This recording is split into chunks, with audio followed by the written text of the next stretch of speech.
Okay, hello everybody. This is the weekly community meeting for Project KubeVirt. I'm your host, Chris Caligari, and let us begin. I have posted to chat the meeting notes, so if you want to make some edits to the notes yourself, you can.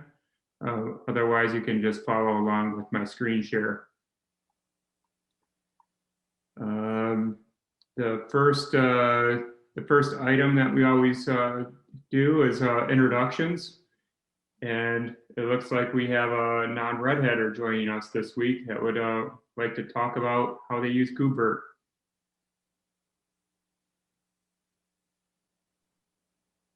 Andre, you can go ahead. Hi, I am Dre from DDask. We are releasing a new version of our service that is a desktop in the cloud service. The new service is completely based on KubeVirt, and we are deploying in 150,000 worker nodes, 1 million concurrent users, for you understand, okay? We're gonna, let's say, work a lot with KubeVirt now on. That's why we are part of the community already, okay? That's amazing. We're really glad to have you. If you would like to... My website is www.ddask.global. Would you mind posting that to chat so I can get the exact spelling? Yeah, sure. Great.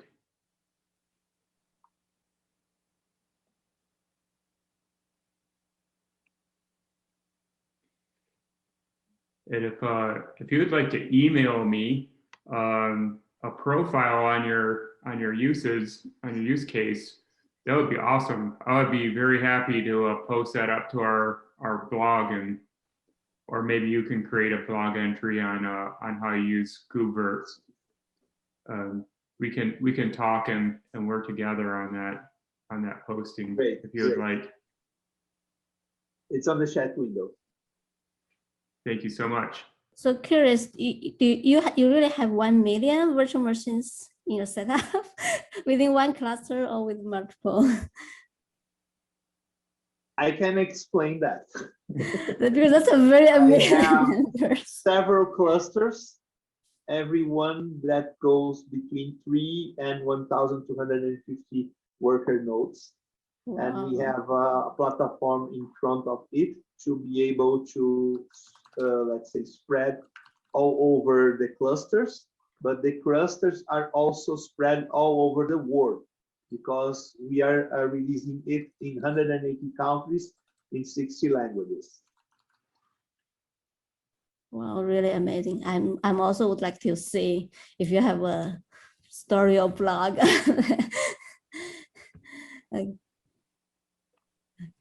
I hope to send what we offer for you understand. We offer not only the desktop in the cloud, but also we offer a terminal that is a thin client in a notebook format that has a 3G, 4G data modem, and also a data plan that works in these 180 countries. We're more than happy to ship one for each of the guys here to test it, because we are on alpha phase, this new version, okay? The beta gonna be released in the next 30 to 60 days. Are you using OpenShift orchestration, or you have your own to manage that much? We are using OpenShift dedicated. Oh, yes. Did you explore Kubernetes community at all? We are using, we are on the Kubernetes of on the OpenShift community also, because our website is all based on OpenShift. Oh, okay. The Kubernetes is itself, not me, but the other guys that are doing all the automation. Mm-hmm. I'm the owner of the company, for you know. Okay. So this is a really, yeah, it's interesting to hear you all scaling this far. I've got a lot of questions. I'd love to get some feedback on any usability gaps and things like that that you've encountered with KubeVirt and the kinds of things that you would like to see improved and all of that, especially. You cannot imagine how many things we're gonna use. We thanks God you have done then the integration with all Virt and KubeVirt, and this is how we are putting all the pieces together. Okay.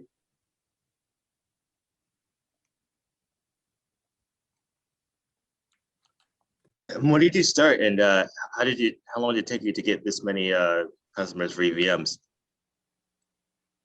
We are in the market since 2011, but one of our clients asked for OEM our service with them on brand.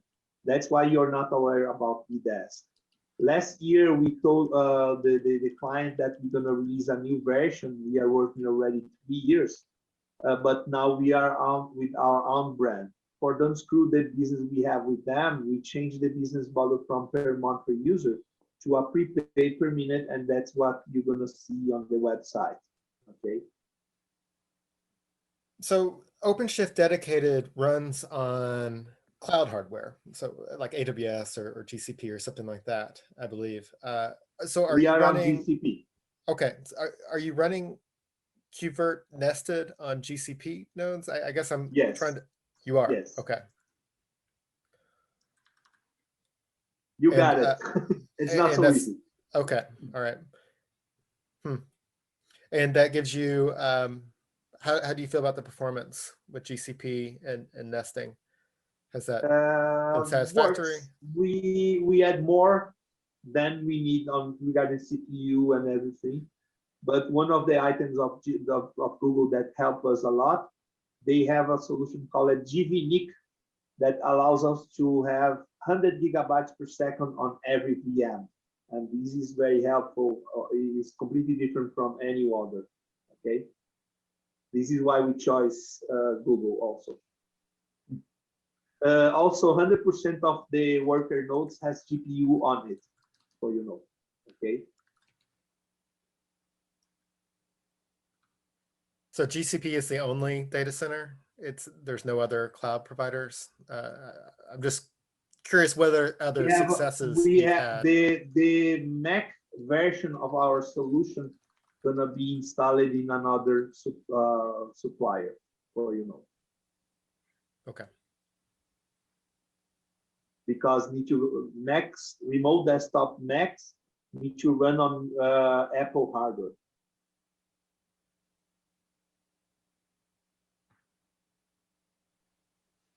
I thought I heard you say you have GPUs in the VMs.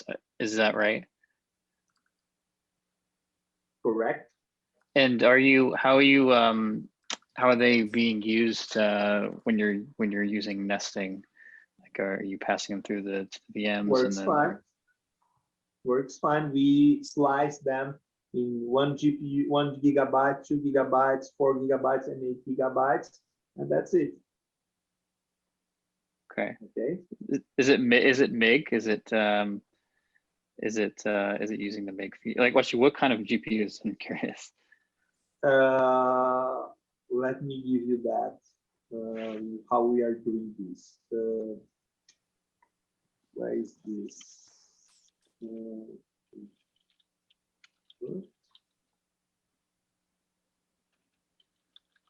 We are using this code here. Let me put on the chat window, or you have it, to make the NVIDIA works. And we are using 44 at every worker node.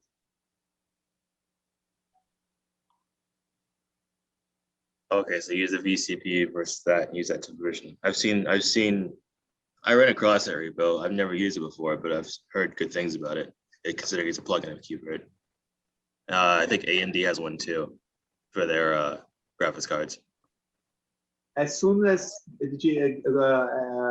Google make it available AMD, we're gonna move completely to AMD. It's much less expensive. And do you, I was about to ask actually about expenses, like since you're running VMs and then also you're referencing the GPUs, I think you have to have pay a hefty premium for each GPU that you go for here. So do you divide up to vGPUs using this plugin? Yes. We have 1 gig, 2 gigs, 4 gigs, and 8 gigs profile. So we offer 12 flavors of desktops for Windows, for Linux, and for Macs to they be able to access. DDesk means dynamic desktop, for you understand, and they can enter one flavor, log off, and enter the next flavor, and they pay everything per minute basis. Okay. Why did you decide to use KubeVirt rather than directly giving access to just GPU or GCP instances? We try everything. But I can have a single cluster, and I can have live migration across all the worker nodes. That's it. I see. So was live migration the feature that drew you to KubeVirt? All right, and you were able to do live migration and give kind of stronger guarantees rather than giving like a GCP instance directly to a user, which you may or may not have direct control over. Is that accurate? You got it. Okay. But we create an ambient for every 10,000 concurrent users, for you understand, and we spread all the users across these. The cluster handles up to 10,000 concurrent users. Okay. It's nice if you add, we are using also KubeVirt with KubeVirt. Okay. Oh, okay. So how is Overt fitting into OpenShift Dedicated and KubeVirt? Our VGI broker connects to Overt already, and we are able to, from Overt, to populate the desktops inside KubeVirt. Okay.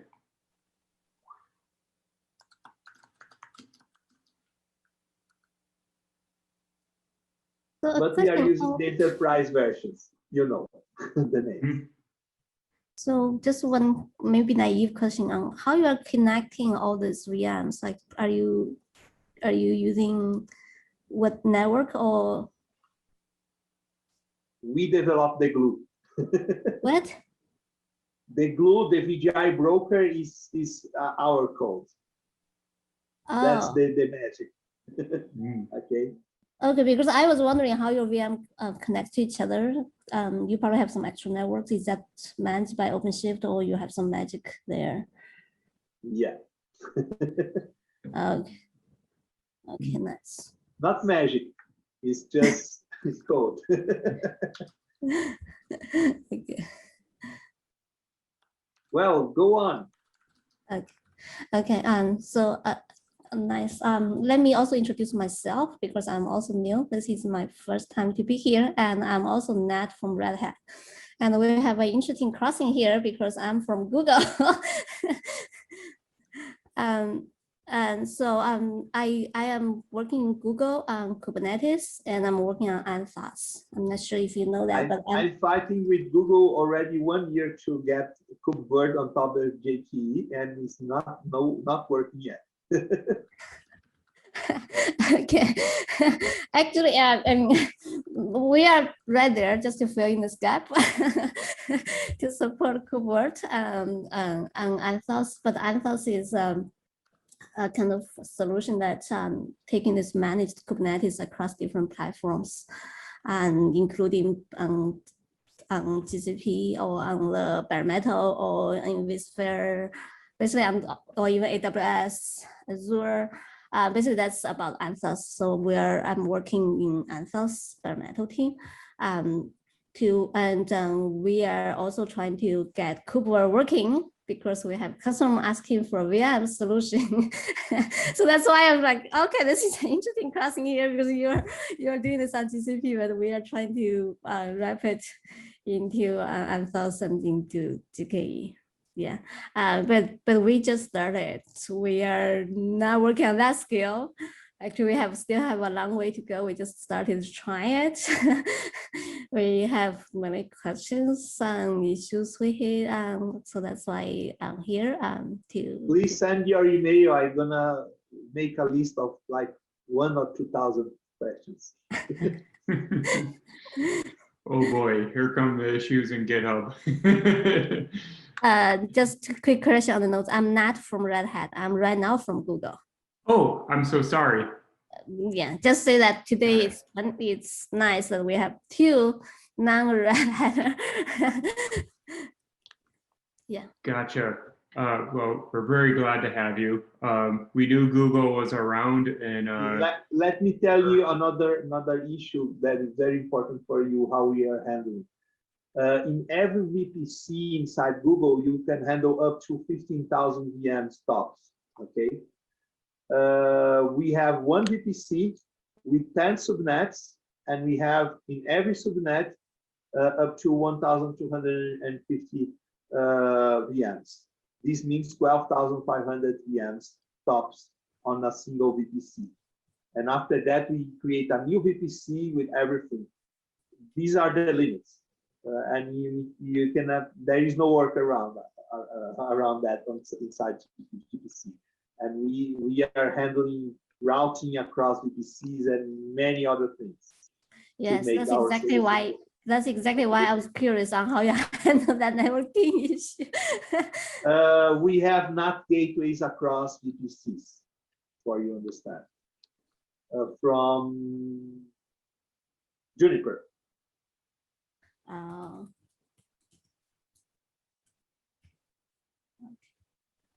And this is a very interesting use case. I'm really curious to know more. Yeah.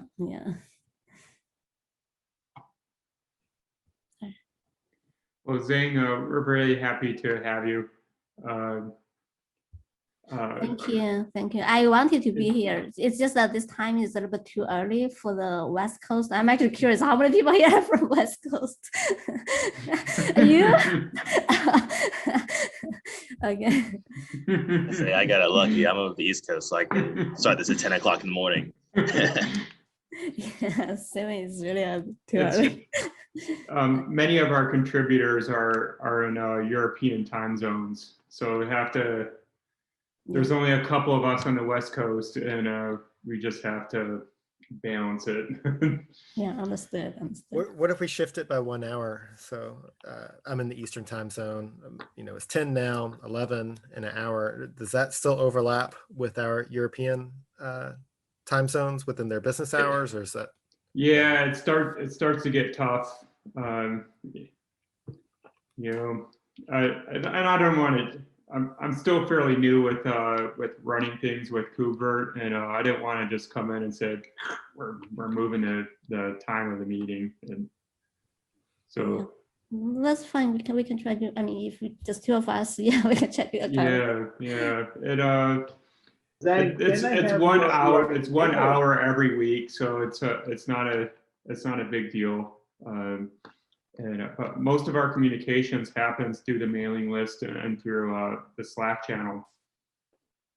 Then can I have your email for I email you and you will be in touch?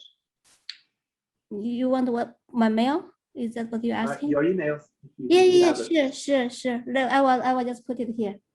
I will just put in this note.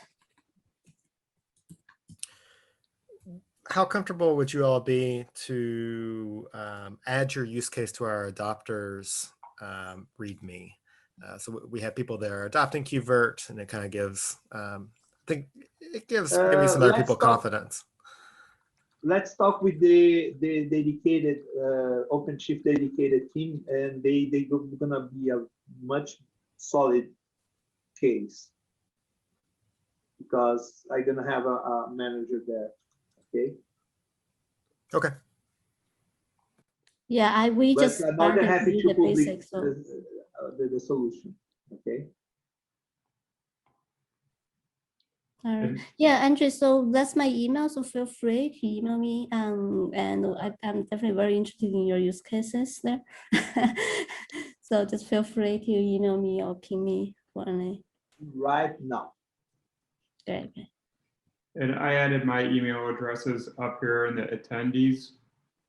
So if you need to get a hold of me for any reason, that's how you can. And I'm also Mazzy Star on the Slack channels. Should be. I don't remember how many usernames I have across.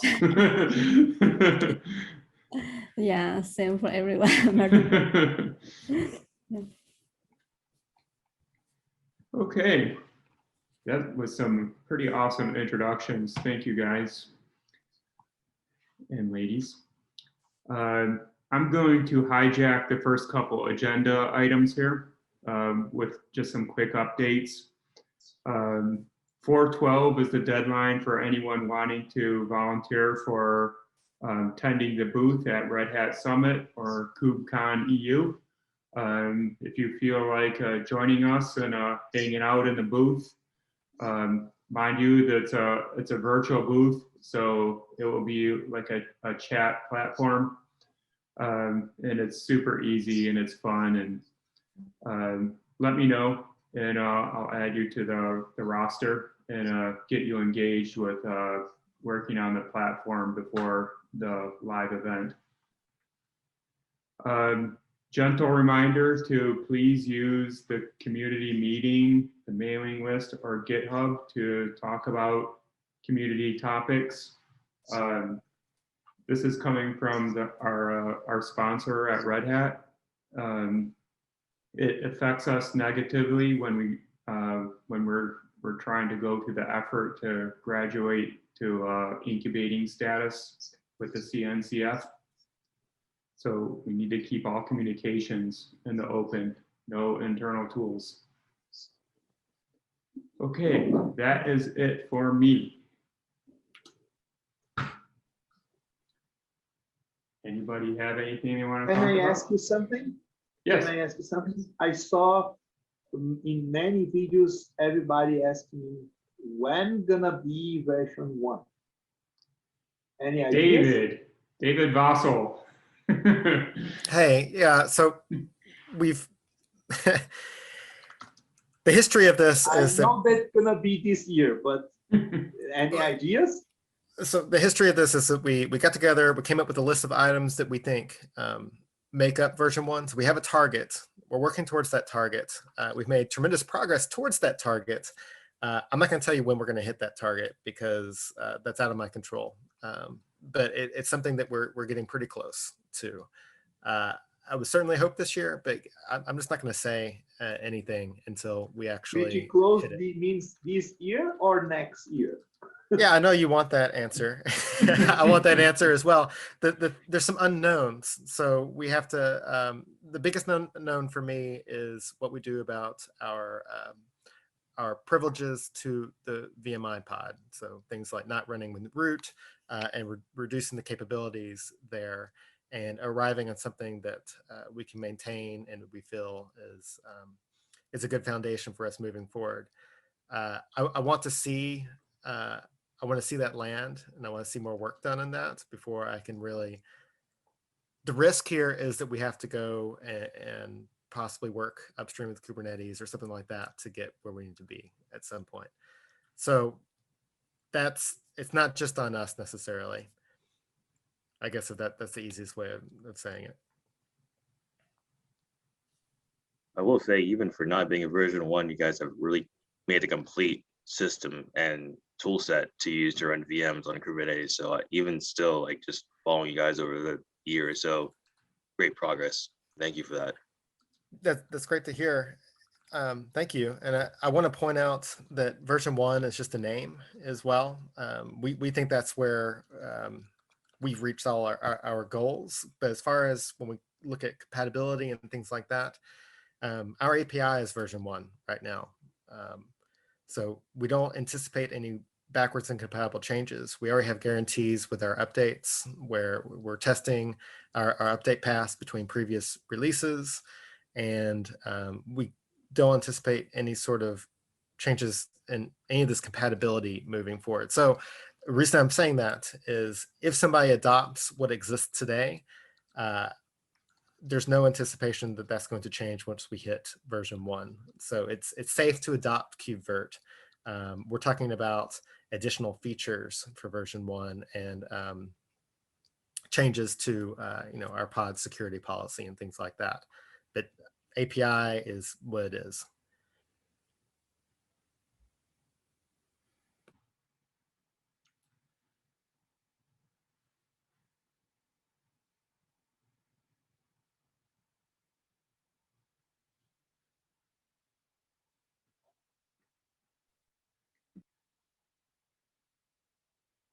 Okay, anything else? Okay, I do have a question here. So as I said, we just started to support KubeVirt, and we are trying to make it to be more user-friendly, especially consider some people who are not so familiar with Kubernetes semantics and so on. So I'm thinking we are planning to add some CLI commands to facilitate that. I understand that we already have Workato, but most time it's doing some operation like Workato start, migrate and so on. So I'm thinking to add some simple command like Workato create VM, so that it's just easy for user to have a YAML which works, and then if they want to customize, they can further customize, or we just create a very basic Ubuntu VM for them, etc. So it's slightly different from what the current CLI does, because they are kind of all those real operations, but they're here. I'm talking about like create, delete, update. It's just easier for user to adopt it. So for then these are Google CLI, not KubeVirt CLI, correct?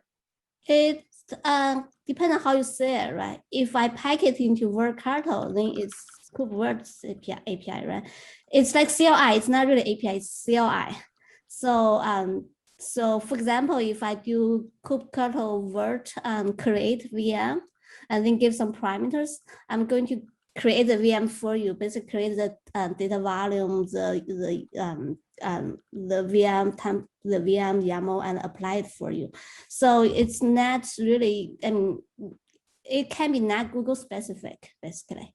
My point is, would that be something that we that can be upstream? That's basically my question here. Or do you see any values there, or you feel like, oh, it's just that make it easier for users who just want to try it. You see what I mean? Yeah, absolutely. We totally would accept that. And I've been looking at some other stuff, like just creating like a skeleton, a VM skeleton with our CLI. Things like that are useful as well. Yes, because right now it's just like they have to go study, how do I create this? How do I set all those things? But we just do them for, I mean, similar command, it's like Workato expose, right? If you think about what it does, it just create a service for you, right? You can definitely do it by yourself, but it's just a Workato make it easier for you to do it, right? Because at the end, right, if you think about customer who use VM, right, many of them are from legacy, or because otherwise they can move to container. so I'm just wondering if that's something that upstream is possible to accept, and if that's the case, if you feel like there's value there, we can definitely contribute code there, so that we don't need to maintain local forks. Yeah, we would accept something along those lines. What you've described isn't something that we haven't actually talked about.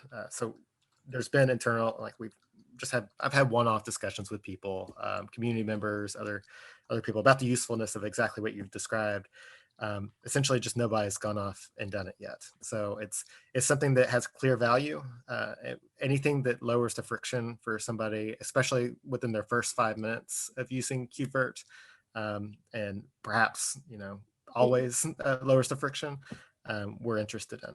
Yeah, exactly. It's really just lower the friction, and it's really not specific to GCP. I mean, you can definitely get a skeleton, and if you want to customize, you go ahead, right, to post process. But that's basically it.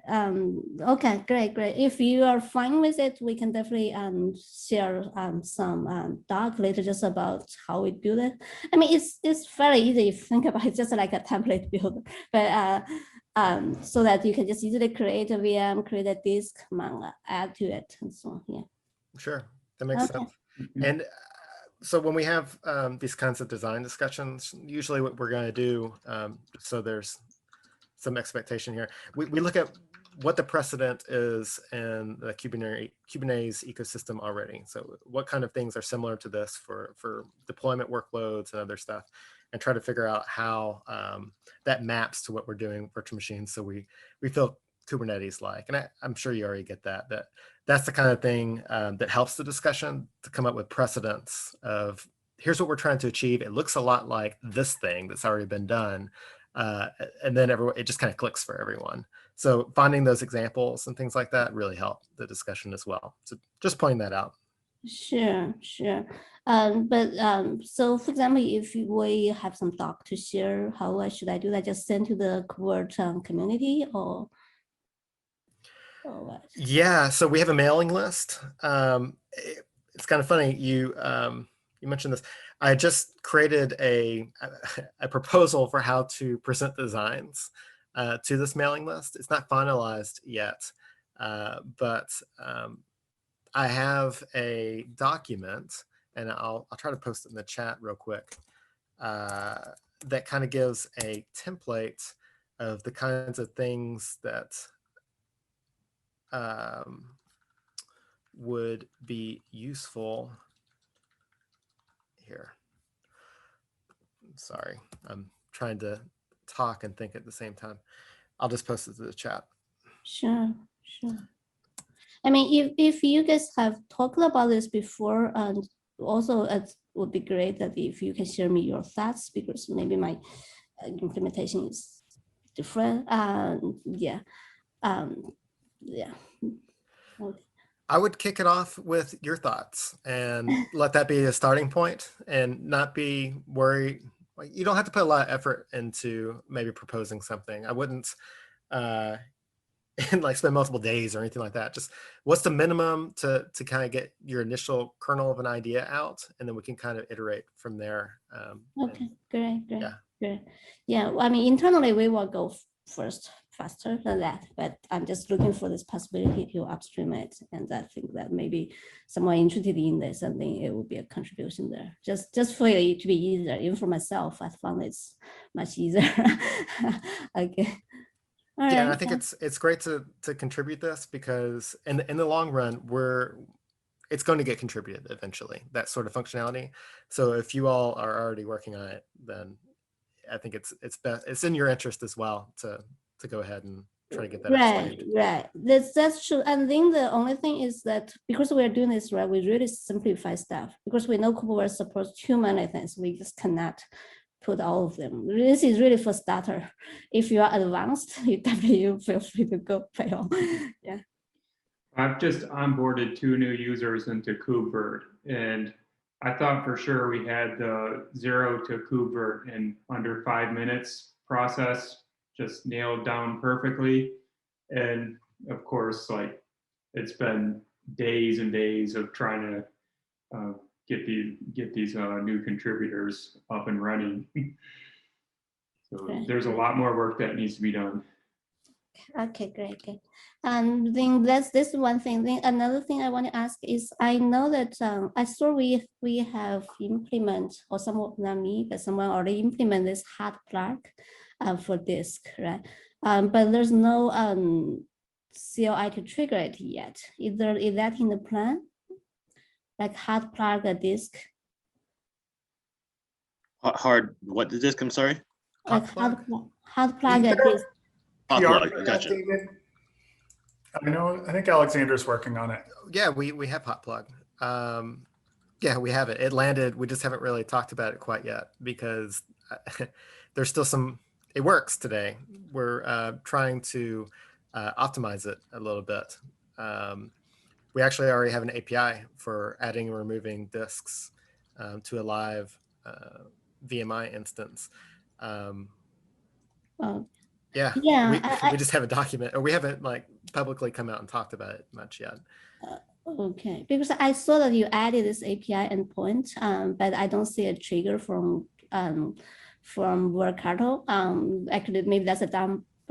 I need a command to trigger it, or you have some other way to trigger it. It would be nice to have something I can take a look just to see how you. Yeah, there's a PR for that. That's what you were getting at, Michael. Here, I'll post it to the chat real quick. Okay. I think this is the right one. Let me. Yeah, it should be 5351.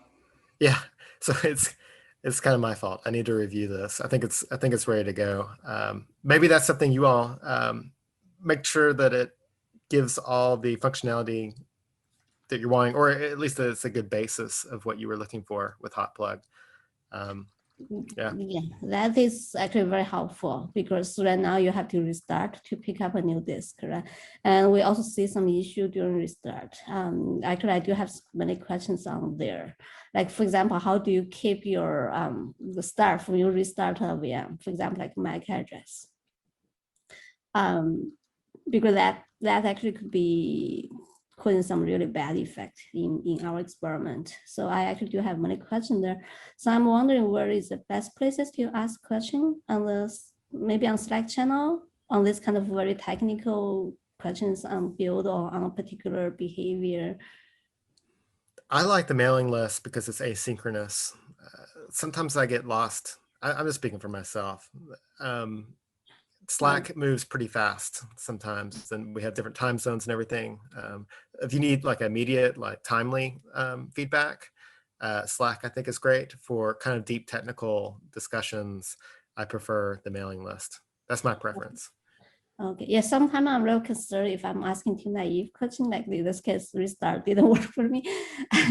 But I'm just curious, like what's the mechanism there to keep, for example, when you restart, are you going to restart to the same node? Are you going to restart with the same Mac and those kind of stuff? At least I see that in our testing, when we restart, for example, if you are connecting to PAN network, when you restart, you are going to have a different MAC, and then you don't get your IP address back because of that. And I'm actually I feel like someone else must have hit the same issue. And it shouldn't just be me, but okay, maybe I will just, but I guess this is not the right place to ask those details though. It's not the wrong place. What you're asking is it's not naive. So that's a well understood kind of gap in our ability to use the pod network. So when we look at how pods work on the pod network, they receive a unique IP address every time a new pod starts. It gets a unique IP address, and we have virtual machines just running in pods. So every time you restart, anytime that a new pod is used, just to fit within this ecosystem and the way it works today, if you're using just a default pod network, then yeah, you're totally right. You get a different IP, and that can cause some problems. I would definitely encourage you to reach out on the mailing list. There's potential solutions for that. They may or may not work for you, but it's a worthwhile discussion. Okay, sure. And David, I think that we really need to get some networking use cases into the website or user guide. But it seems like once you do anything more advanced, any more advanced networking, there's nothing there. Yes, especially for us who we are not using OpenShift, right? So we are exploring our. Completely agree. Huh? Completely agree. Yes. Actually, I'm not just tried pod network. I tried to attach a second network, and then I couldn't see the IP from outside. I'm also wondering, like, how can I get that? All those things. I mean, they are small, but they definitely affect how I use it or when I need it. I mean, really, they affect user experience a lot. Hey, I'm sorry, Sam, go for it. I was just gonna say I've used the Open vSwitch, the plugin for KubeVirt, and I've gotten virtual machines kind of off the pod network. I can maybe write something up if that would be of interest to the group. Yeah, I tried OVS. I think it does work. It works much better than Pi network, right? The only thing is from outside, you actually don't know what the IP is, or from a status point of view. So you have to really log into the machine to see what the IP is. With the VMI, if I get to kubectl get VMI, it shows the IP address on my end. If I use DHCP. I didn't. This has a dependency of running guest agent on the VM. So if it's not there, then you wouldn't see IPs for secondary networks. Right. I think this may be the issue. But we have some resources both on the user guide and on the KubeVirt/KubeVirt repo as well regarding networking. But I agree that for these advanced use cases, it's not documented really well. So what we should do, I guess, is to collect keep track of these questions and prepare FAQ or improve the docs overall to cover this. There's some interest. I will share in the chat one interesting blog post that I think it summarizes the advanced networking, or like how we imagine it, or how you may imagine it, like from end to end. I'll share it in the chat and tell me what you think. I've talked with the helpful. Go ahead. Sorry, Peter, I talked with the CNCF regarding FAQs on the website and user guide, and they're big thumbs down on an FAQ. And what happens is your documentation forks, and now you have two streams of documentation to keep up to date, and so your FAQ becomes stale, and then you have confusion between what's the correct documentation to use. So they say just don't do a FAQ at all. Just make sure your documentation is current. I get you. Also, I went round it out. It was a 1 hour discussion just on the FAQ topic.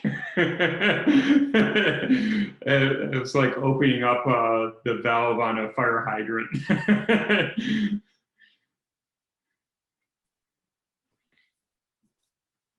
I'm also wondering if there's a channel dedicated to networking issues, because I feel like that's a big part of the issues we have.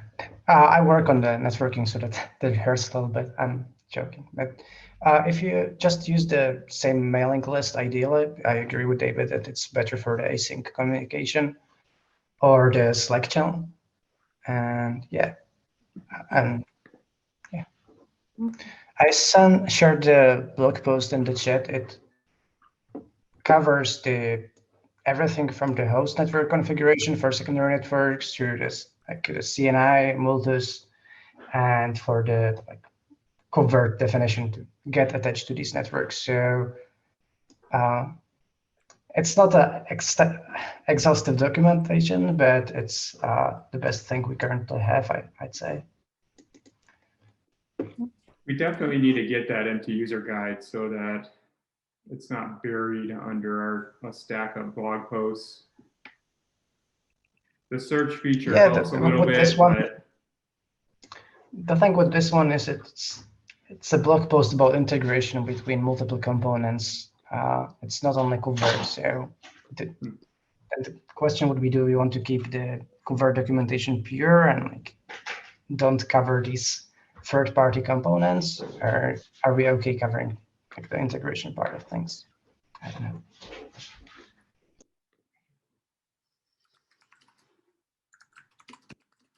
Great. Yeah, thanks for providing the links and the offers. I will definitely take a look there. Thanks.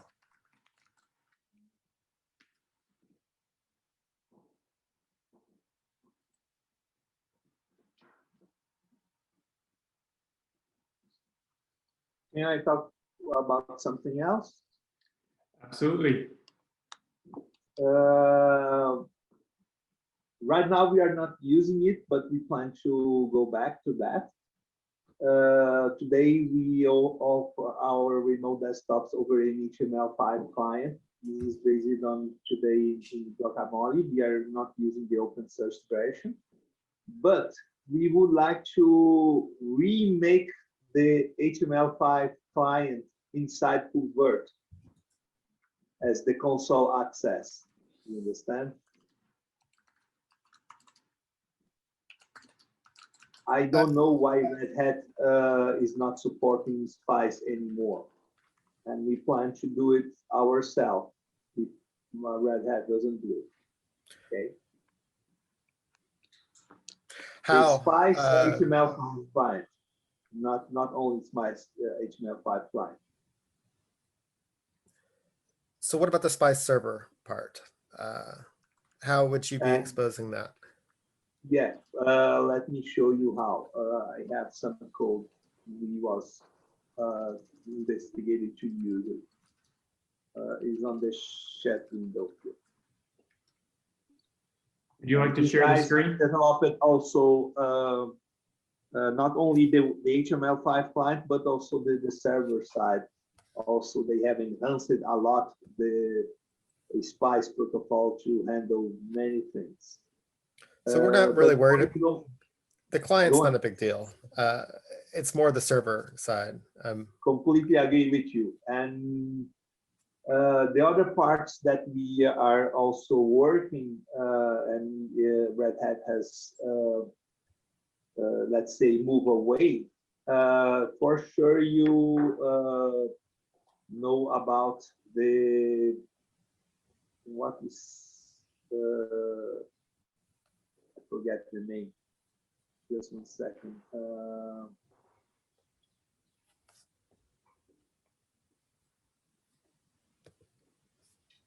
To have 3D working, para-virtualization of 3D network. We don't use vGPU, instead we use para-virtualization. This is working well over KVM on Linux guest, but there was a working in process inside Red Hat. But the guy I talked with him, they're not doing anything more. This means, let me get the exact name here.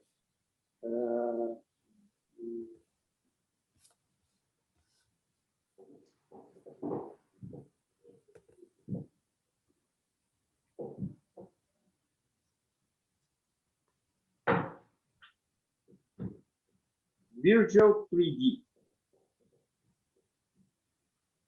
That's the name. And there is a guy inside Red Hat that was trying to make to work the Visual 3D for Windows Guest OS also. Okay. This is something that if Red Hat doesn't do it, we're gonna do the code for for KubeVirt. What's the gap right now that KubeVirt has to not support this? It's the Visual 3D only support Guest OS, Linux Guest OS, and we need to have also Windows Guest yes, and also OS X Guest OS.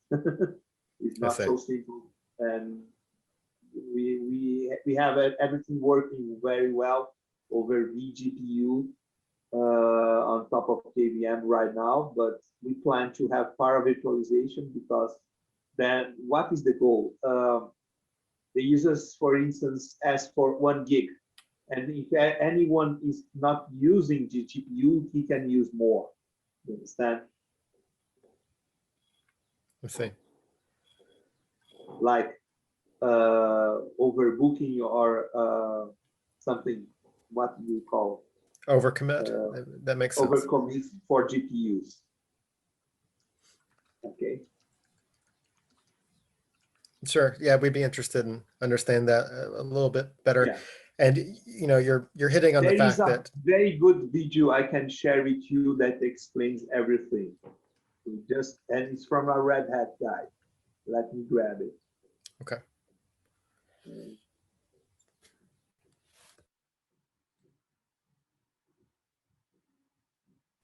I'll say that, so you talked about Mac OS a few times. That's something we don't have a great amount of experience with, and just the KubeVirt ecosystem right now. We understand Linux, we understand Windows. It's not so easy. We even We have understand done. other things as well. But Mac OS isn't one of the ones that we have any experience with, I would say. So Yeah, I can share some things with you guys later on. I didn't know But, that Apple even license, supported a you know- virtualized instance of It's Mac OS. supported. Oh, It's supported and it works well on KVM. And since we are able to do on KVM, we are able to do on KubeVirt. okay. Has that been a shift from Apple's support policy in the last few years? That's the missing part. We need to run on top of Mac hardware to be licensed. Okay, gotcha. You understand? Yeah. Today we are using Intel Mac hardware on racks. That rack version, for you know. Yeah. So you have a stack of Mac Minis? No, Mac Minis doesn't have the GPUs on it. Okay. We need to have GPUs on it. A lot of memory. 768 gigabytes of RAM and things like that.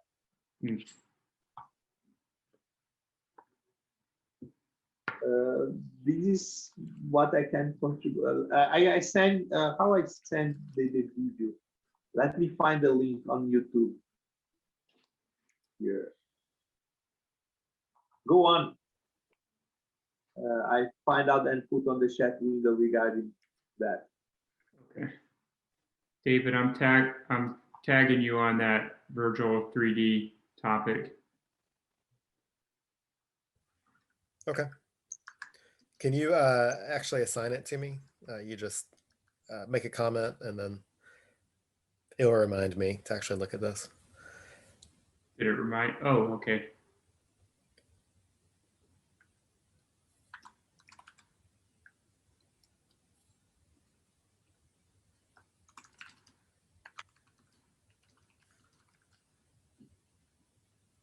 There you go.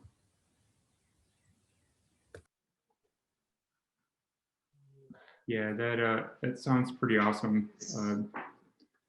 I put on the chat window the YouTube. Okay. Please, or explain about the Visual 3D and the gas VM.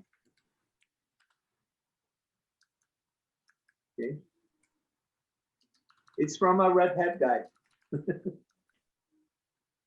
I talked with him and say the project is down. Nobody is taking care of it.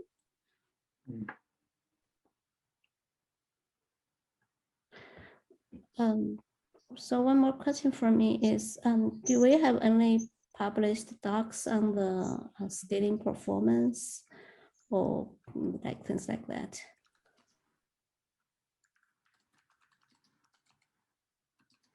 I don't think we do. I don't recall what we ever did some testing on upstream or regarding performance. Okay, then how about like, for example, like console access? Do we have the some numbers there, like how many concurrent console sessions can be supported or things like that? I don't think so. No.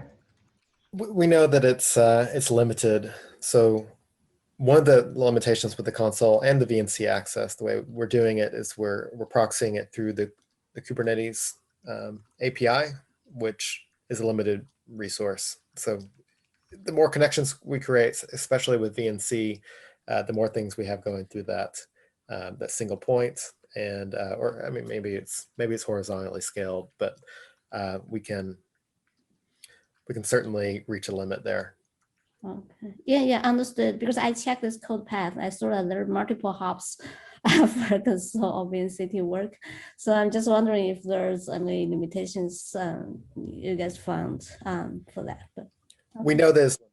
I won't, like, it's all going to depend on network and hardware, how limited that is.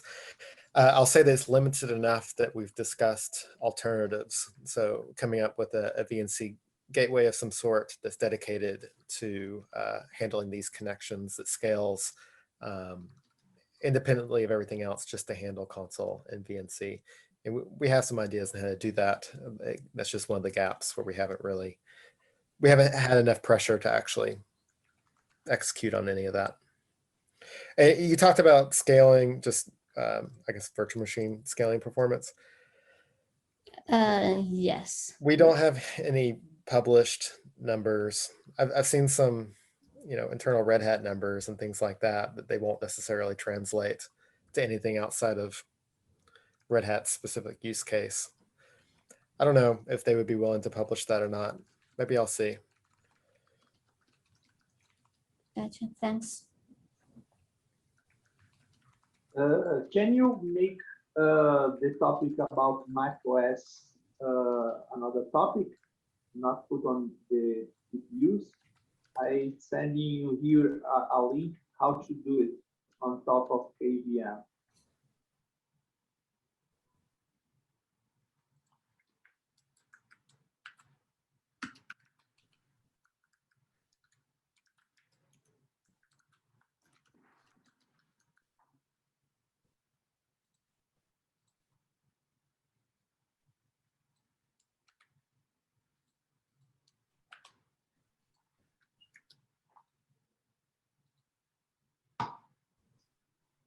We have enhanced the script, but the basic is there, is open source for anyone to try.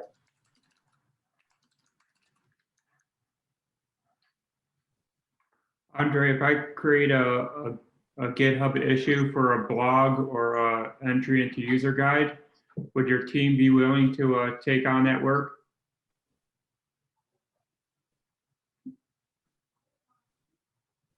And this is the video about, you can put on the same.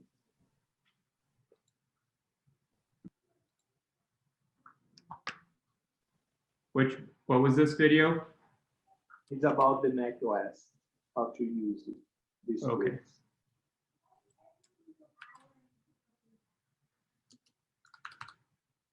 If I create a GitHub issue for a blog or an entry into user guide, do you think your team would be willing to take that on?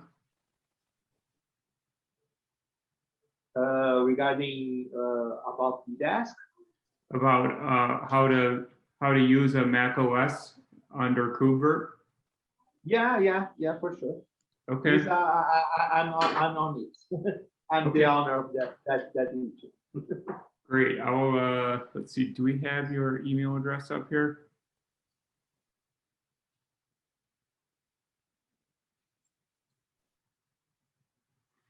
No, it's there.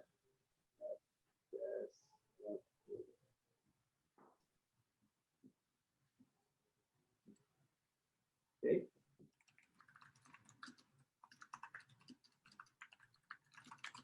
I put on the chat window my email. Okay.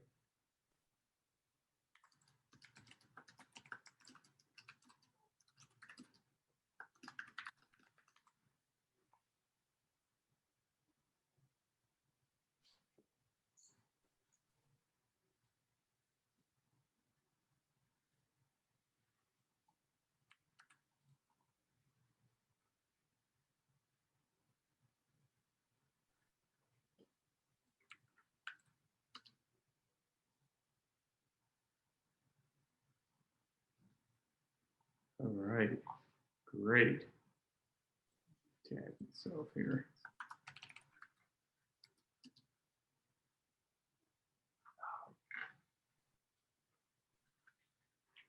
Mm.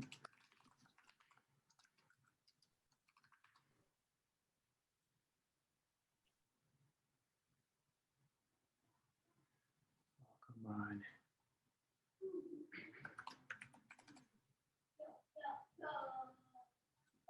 All right, there we go.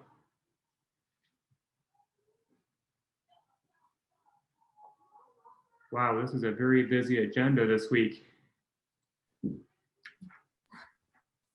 Usually we just have a few bullet points. A lot of information. Need time to digest. Yeah. I need to tell you something. They say they have the double. We need to have the double of the team for half on that. I'm sorry, my kids were right outside my door yelling. The guys say here we need to have the double of the team for half on that. Okay, because I bring too many things to do. Well, the GitHub issues have been really ballooning up the past couple weeks. My predecessor gave me a 17-page document with ideas of what the community team should do, and there's no shortage of work on the engineering side. The backlog over there is pretty deep as well. If your teams would like to participate, we would love to have you guys. No, it would be fantastic. We are hiring more people to do the codes. Mm-hmm. If you don't do it, we're gonna do it. As simple as Nice. Yeah, that's really helpful. I mean, I know that you're doing that for your own self-interest as well, obviously. But what we've seen, and one of the reasons these backlogs grow, is we've seen a lot of traction, especially in the past year with KubeVirt. And we're getting more contributors, but the contributors aren't necessarily keeping pace with all the other traction that we're getting. So it's getting a little intense, and we're trying to kind of reorient ourselves to kind of understand how to deal with all this. yeah. Yeah, it's been really amazing. The past you year. I wrote so. Can you repeat that, because I don't get it? Let me put it into different words. I've been with KubeVirt for a little over a year now, and I don't think that we've had more than one or two new contributors join us. I took over community organization mid-January, and I think I've onboarded 6 new contributors just in the past 2 months, getting them started with working with the repos and getting them engaged with Slack channels and just like paperwork kind of things to help them get started with the community.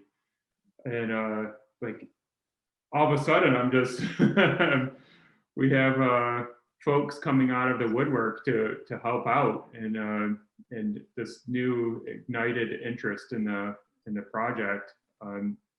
We have NVIDIA and ARM and Google. We knew Google was here for a while, but it's been very hard to get any communication with them. And here is Jane right here. I can't believe it. I wanted to join for a long time. Yeah. I'm pushing Google already more than 1 year. Oh, really? Okay, we are there. We are investing more and more on this. So anything I can do to help you get deeper engaged with the community, just reach out to me. It feels like I work 24 hours a day. I have 3 kids, so like my days look like Swiss cheese. So try and put in my time, whether it's during work hours or 10 p.m. at night. I would like to understand exactly who is involved on inside Red Hat on what they call OpenShift virtualization. This is KubeVirt, correct? Well, who is doing that? Technically, most the Red Hatters that are in this meeting are under OpenShift virtualization, but as a community organizer, I have to draw a strict line between the Red Hat work and the community work, and this is why I keep reminding everybody to stop using our internal JIRAs and email for community affairs. So we have to use the open source tools. Well, so I want to be clear about something. There is no OpenShift virtualization work that's separate necessarily from the KubeVirt ecosystem. The policy here is everything that we do goes into KubeVirt first and then trickles down into OpenShift virtualization. So yeah. I just want to make sure that nobody's confused that there's a separate team or something. No, it's very clear. I'm trying to push you, and probably we can contribute also. We are 70 developers on that, and we are just starting to touch. If you contribute to KubeVirt, you are contributing to OpenShift virtualization directly. The goal. Right. You so understand. That's it. Yep.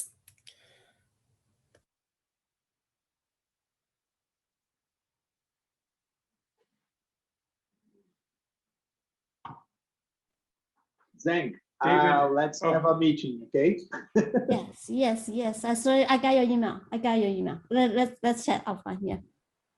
Hey, David, is there something more official on that we can publish on how Red Hat handles the sponsorship and delineation between upstream and downstream?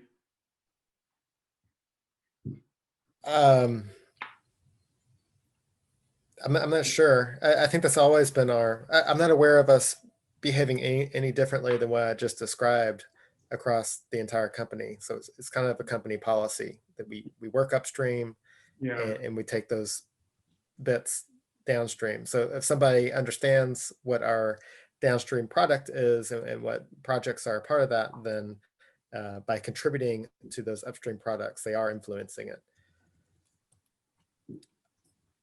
Yeah. Oh, Josh is actually with us. Yeah. Josh, do you have something you can talk about that? No, I mean, he summed it up pretty well. I mean, that's essentially it, right? Is that Red Hat packages open source projects into products, and not exclusively so, right? Because I don't know that anybody else is making a product out of KubeVirt yet, but it's a CNCF project, right? So it's entirely possible, even fairly likely, that somebody else, like say SUSE, will make a product based on KubeVirt. And so then, if you're contributing to KubeVirt, you're effectively contributing to both of those products. That's how open source works.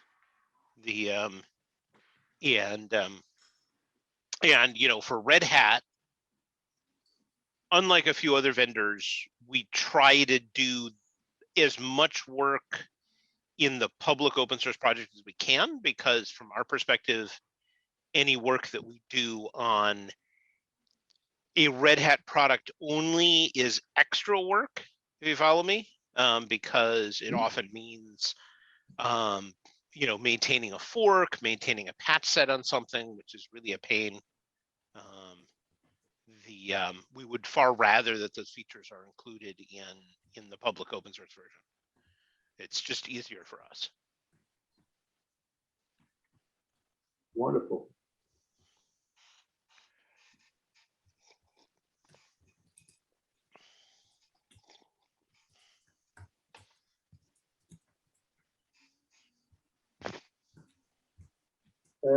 I can contribute with something else also. We are using behind the scenes on the worker node something called RAM disk. Mm-hmm. And we use these RAM disks as the actually PVC for the desktops, because then we can have the best I/O possible for the VMs. It's an ephemeral disk, right? So it disappears. Is that accurate? Let me show you how we are doing.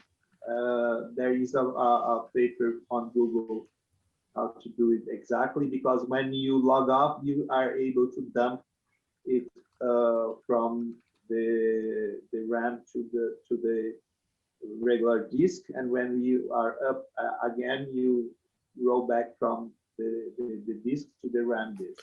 Oh, so you're restoring it. Oh, that's yeah. Let me so show you. Interesting.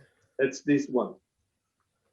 Yeah, drawback would be if you lose power in that node unexpectedly, then you obviously lose it. Yeah, but then we reconstruct with the other disks that are on the other workers. That's it. So what is the name of the tool that's handling the sync to disk and back called RAM disk? No, on top of it, we use Gluster to using this disk. That's it. Okay. Simple, no? Mm-hmm. But I don't know anyone else that are using it.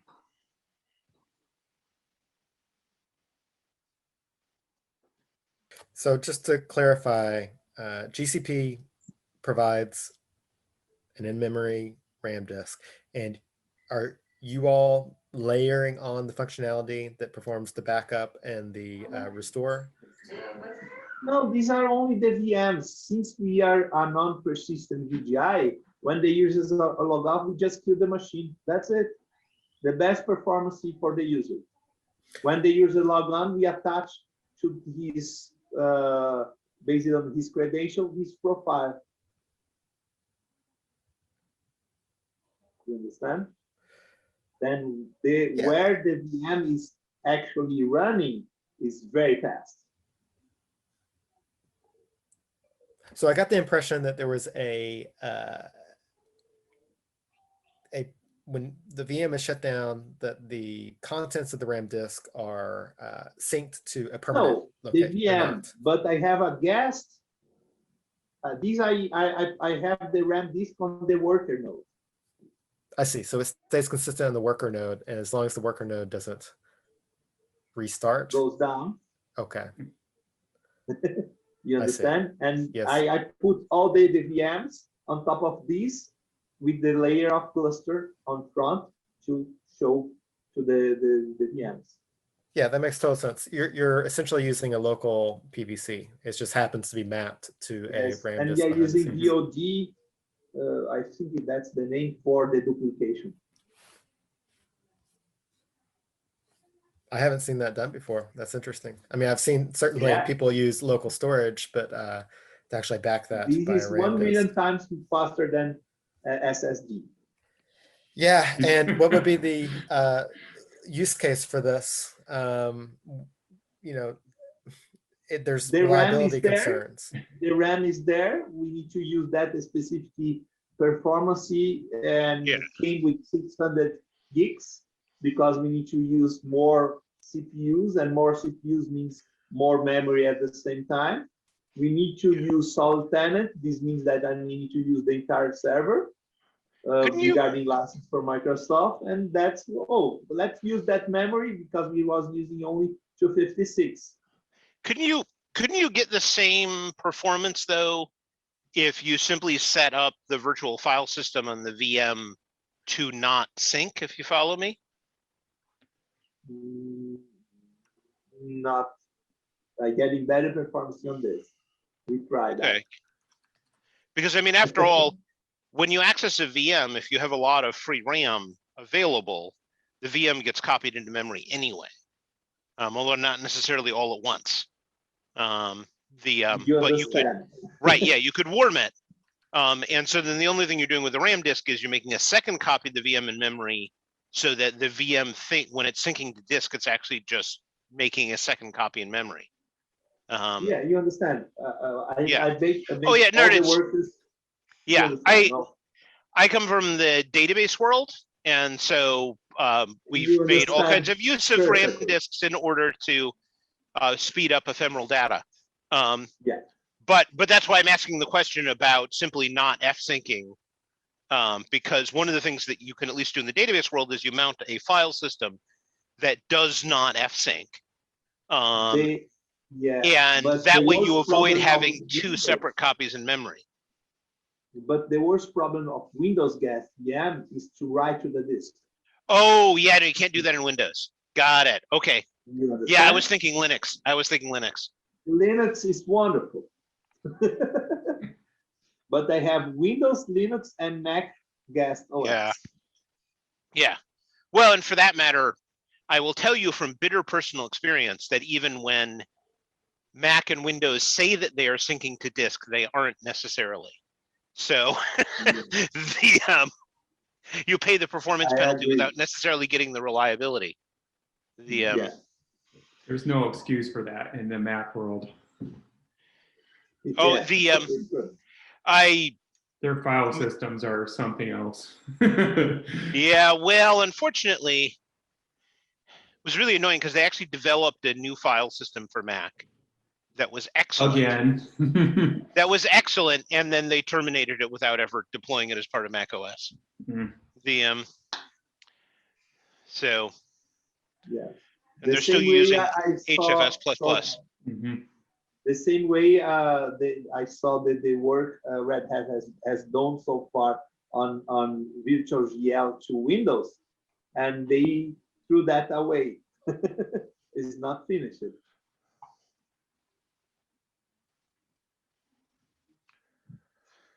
Oh, just to go back a second, you said you're using Gluster to sync the data on your RAM disks?